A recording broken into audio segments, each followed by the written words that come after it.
Selamat siang semuanya. Di sini saya Yuda Pratama dari kelas 3D dengan NIM 119 akan menjelaskan tentang fungsi memori dan thinking. Memori disimpulkan sebagai fungsi, pengalaman atau informasi, dan spesifikasi. Memori melibatkan apa yang dilihat dan dialami dengan merekamnya. Memori menggunakan rekaman ini untuk melakukan aktivitas. Namun, tidak semua pengalaman yang memiliki kekhasan saja yang mampu tersimpan. Proses mengingat memori informasi ada 3 tahap, yaitu informasi encoding, penyimpangan, dan mengingat. Yang pertama ada memori sensoris. Memori sensoris ini berkaitan juga dengan penyimpangan informasi yang diperoleh dari penerimaan panca indera. Memori sensoris merupakan proses penyimpangan informasi melalui syaraf-syaraf sensoris dalam jangka waktu yang sangat pendek.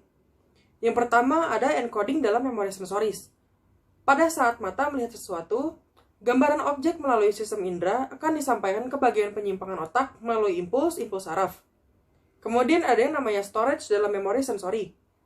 Memori sensori memiliki kapasitas memori yang sangat besar, namun penyimpanan tidak berlangsung lama atau cepat hilang.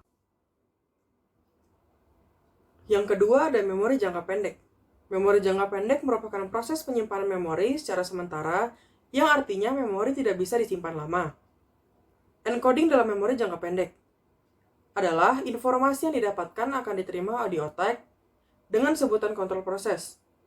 Informasi akan diproses dan kemudian disimpan. Kontrol proses merupakan proses yang mengatur masuknya informasi serta laju kecepatan menangkap informasi. Kemudian ada storage dalam memori jangka pendek. Kapasitas memori dalam jangka pendek terbatas, sehingga memiliki kemungkinan untuk hilang. Kemudian ada retriever dalam memori jangka pendek. Proses mengingat dalam memori jangka pendek tidak terlalu lama karena kapasitas memori yang terbatas. Untuk mengingat memori jangka pendek bisa dilakukan dengan parallel search atau serial search. Kemudian ada yang namanya memori jangka panjang. Memori jangka panjang merupakan proses penyimpanan yang bisa diingat cukup lama dan relatif bersifat permanen. Encoding dalam memori jangka panjang prosesnya yang terjadi hampir sama dengan memori jangka pendek.